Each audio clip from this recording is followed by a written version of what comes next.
Doctor ಕಾಂತೇಶಾಚಾರ್ಯ ಕದರಬಂಡ್ಲಿಗೆ ಅವರು ಇತ್ತೀಚೆಗೆ ಸಮಾಧಿ ಸಾರ ಎಂಬತಕ್ಕಂತಹ ಗ್ರಂಥವನ್ನು ರಚನೆ ಮಾಡಿದ್ದಾರೆ. ಆ ಸಮಾಧಿ ಸಾರ ಎಂಬ ಗ್ರಂಥಕ್ಕೆ ಕರ್ನಾಟಕ ಸಂಸ್ಕೃತ ವಿಶ್ವವಿದ್ಯಾಲಯದಿಂದ UGC ನಿಯಮಾವಳಿಗಳಿಗೆ ಅನುಗುಣವಾಗಿ ಡಿಲೀಟ್ ವಿದ್ಯಾ ವಾಚಸ್ಪತಿ ಎಂಬತಕ್ಕಂತಹ ಬಿರುದು ಅವರಿಗೆ ಆ ಸಮಾಧಿ ಸಾರ ಎಂಬತಕ್ಕಂತಹ ಗ್ರಂಥದಿಂದ ಸಿಕ್ಕಿದೆ. ಅದು ಕಳೆದ ಅಕ್ಟೋಬರ್ ತಿಂಗಳಿನಲ್ಲಿ ಅವರಿಗೆ ಅದು ಡಿಕ್ಲೇರ್ ಆಗಿದೆ. ತನ್ನಿಮಿತ್ತವಾಗಿ ಪಂಡಿತ ಡಾಕ್ಟರ್ ಕಾಂತೇಶಾಚಾರ್ಯರಿಗೆ ಸ್ವಾಮಿಗಳಿಂದ ಒಂದು ಸಣ್ಣದಾದ ಸನ್ಮಾನ ಕಾರ್ಯಕ್ರಮ.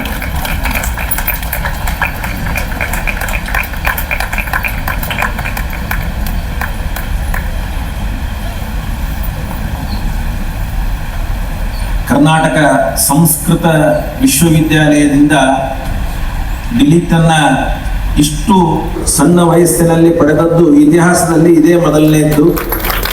ಹಿಂದೆ ಸ್ವಲ್ಪ ವೃದ್ಧರಾದಂತಹ ನಮ್ಮ BNK ಶರ್ಮಾ ಅವರಿಗೆ ಸಿಕ್ಕಿತ್ತು. ಆದರೆ ಇದನ್ನು ಒಂದು ಪುಸ್ತಕ ಇಲ್ಲದೆ ಕೇವಲ ಗೌರವಕ್ಕಾಗಿ ಕೊಟ್ಟದ್ದಿದೆ. ಆದರೆ ಪುಸ್ತಕವನ್ನು ರಿವ್ಯೂ ಮಾಡಿ ಕೊಟ್ಟಂತಹ ಒಂದು ಮೊಟ್ಟ ಮೊದಲ ಯುವ ವಿದ್ವಾಂಸರಿಗೆ ಈ ಸಿಕ್ಕದ್ದು ಅದು ಕಾಂತೇಶಾಚಾರ್ಯರಿಗೆ ಅಂತ ಮತ್ತೊಮ್ಮೆ ನಾನು ಈ ಸಂದರ್ಭದಲ್ಲಿ ಅವರನ್ನು ಅಭಿನಂದಿಸ್ತಾ ಇದ್ದೇನೆ. ನಮ್ಮ ರಾಮಸೇವಾ ಮಂಡಳಿಯ ಮುಖ್ಯಸ್ಥರಾದಂತಹ ವರದರಾಜ್ ಅವರು ರಾಮಾಯಣದ ಪುಸ್ತಕವನ್ನು ತೆಗೆದುಕೊಳ್ಳಬೇಕು. ಇಲ್ಲಿಗೆ ನಮ್ಮ ಸಂಸ್ಥೆಯ ಕಾರ್ಯಕ್ರಮ ಮುಕ್ತಾಯವಾಯಿತು.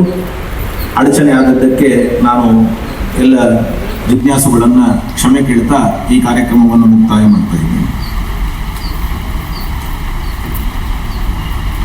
ಎರಡು ಚಿಕ್ಕ ಕೃತಿಗಳ ಅನಾವರಣವನ್ನು ನೆರವೇರಿಸಿಕೊಡಬೇಕು ಅಂತ ಪರಮ ಪೂಜ್ಯ ಶ್ರೀಪಾದಂಗಳವರಲ್ಲಿ ಪ್ರಾರ್ಥನೆ ಮಾಡಿಕೊಳ್ತಾ ಇದ್ದೇನೆ.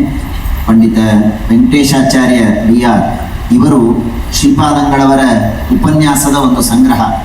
ಕಳೆದ 2 ವರ್ಷಗಳ ಹಿಂದೆ ಇದೇ ವೇದಿಕೆಯಲ್ಲಿ ಶ್ರೀಪಾದಂಗಳವರು ಕುಶಲ ಪ್ರಶ್ನೆಯ ಬಗ್ಗೆ ಅನೇಕ ರೀತಿಯಾದಂತಹ ತಮ್ಮ ವಿಚಾರವನ್ನು ಅಭಿವ್ಯಕ್ತ ಮಾಡಿದರು.